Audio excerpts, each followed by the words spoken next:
Today is drawer day, and rather than go through all the drawers, they're repetitive, I thought we'd focus on the center drawer. We're going to put in another hidden compartment in that drawer, and we'll do the half-blind dovetails on this drawer, and basically I think you'll understand how these drawers go together and you'll be able to do all the other ones. The first thing I did was to cut the drawer front to fit in the opening of the dividers. I got a nice tight fit on this. If I have to go ahead and trim some of the sides down, that's okay, I'll get a little gap, but basically this thing fits tightly inside of there. Then on the sides I set my marking gauge to be the depth of the dovetail that I wanted, and I put a nice scribe line in the sides, and I scribed from the back edge forward. I did that on both edges. I used that same exact mark to put a scribe into the sides of the drawer. So on inside outside edge of both sides. I'm kind of doing these as a pair. And then lastly, I laid out the dovetails that I want to cut in. So we're going to actually, just like we did with the case top and bottom, we're going to go ahead and cut these dovetails. And these are really easy to cut. Now, one thing I note is that I have a drawer or a bottom that's going to slide in and out, and I want to keep wood on the side so I have a place to put the rabbet. So I'm going to leave that material there, start my dovetail here. You'll see that in just a second.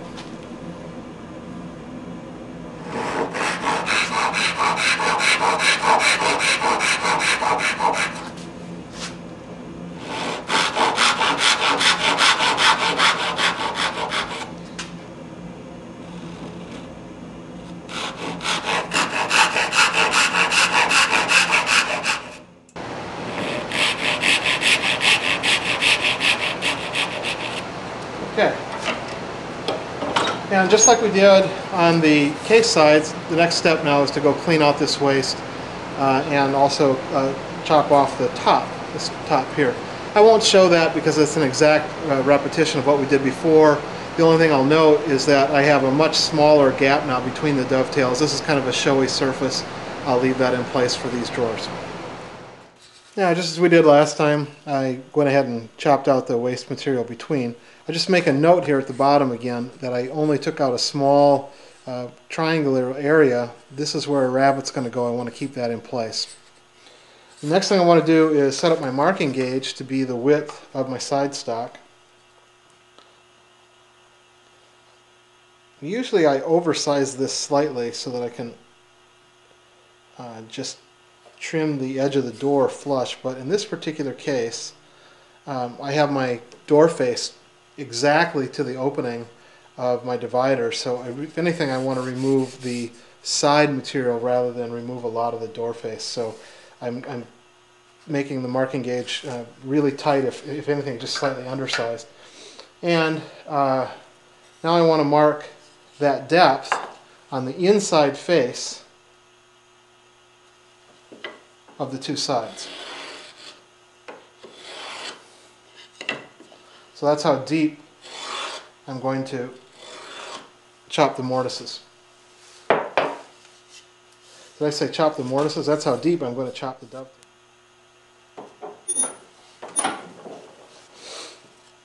Okay, just like we did with the case sides, I'm going to go ahead and line up our stock so that it's flush with the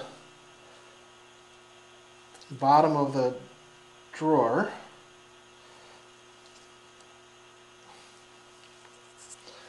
Now notice, I don't know if you can see it in the camera, but I've undersized the height of the door sides about 1/8 of an inch from the case top. I don't want those drawer sides to bind at all. And now I'm just going to use an X-Acto knife to mark the layout of the dovetails.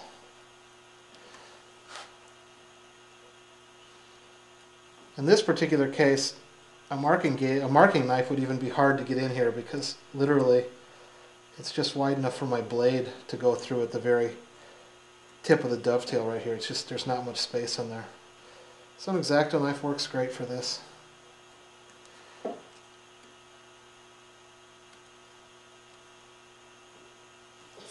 And with that, I know where I need to cut. And again, while we have it here, we'll mark that I have to remove the material here, here, here, and here, and down here. For a through dovetail, I would just come in and saw out these pins, and then remove the waste and put the dovetail together. For a half blind, I need to leave this entire face here, because we don't want to be able to see the dovetail from the front. That's why it's called half blind. So what I need to do is come in and make an angled cut that goes along the pin and down this side, but not in the front. So we'll start by doing that.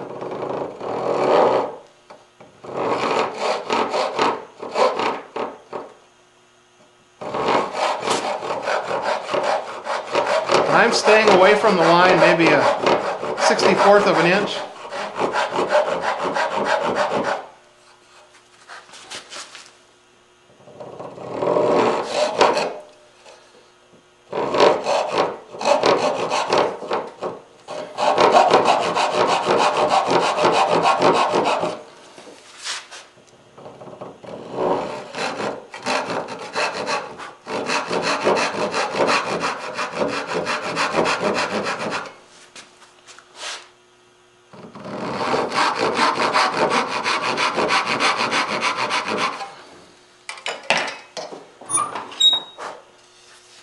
So here I've made these saw marks, and you can see again they're at an angle from down below to on top. Now on the inside of the drawer face, one thing that may bother a lot of you is my scribe line is here.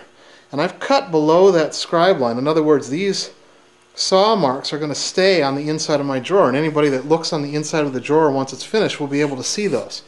You don't have to do that. You could stop right at the scribe line, but on most Pennsylvania 18th century furniture, those lines are present, and so that's why I'm leaving them there. That basically just makes it so that it's easier for me to waste away this pin material. So they didn't care about inside surfaces at all, and I won't either. Now the next steps are very similar to what we did before in wasting away the pin sections. We'll start by staying a little bit proud of our scribe lines and chopping away some of the material. I'm not going to go real aggressively here because the last thing I want to do is bust out to the front of the drawer face. So stay a little bit away from my line and just make a punch.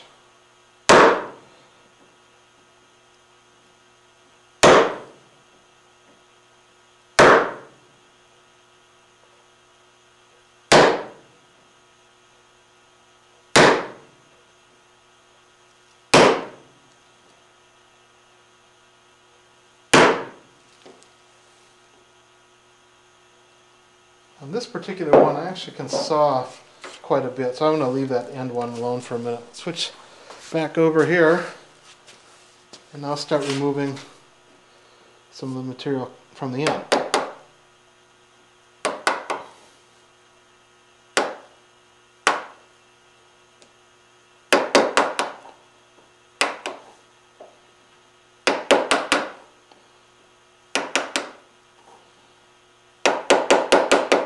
Probably should clamp this better than I did.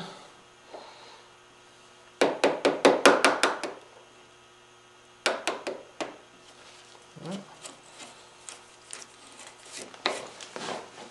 And we'll continue in that vein.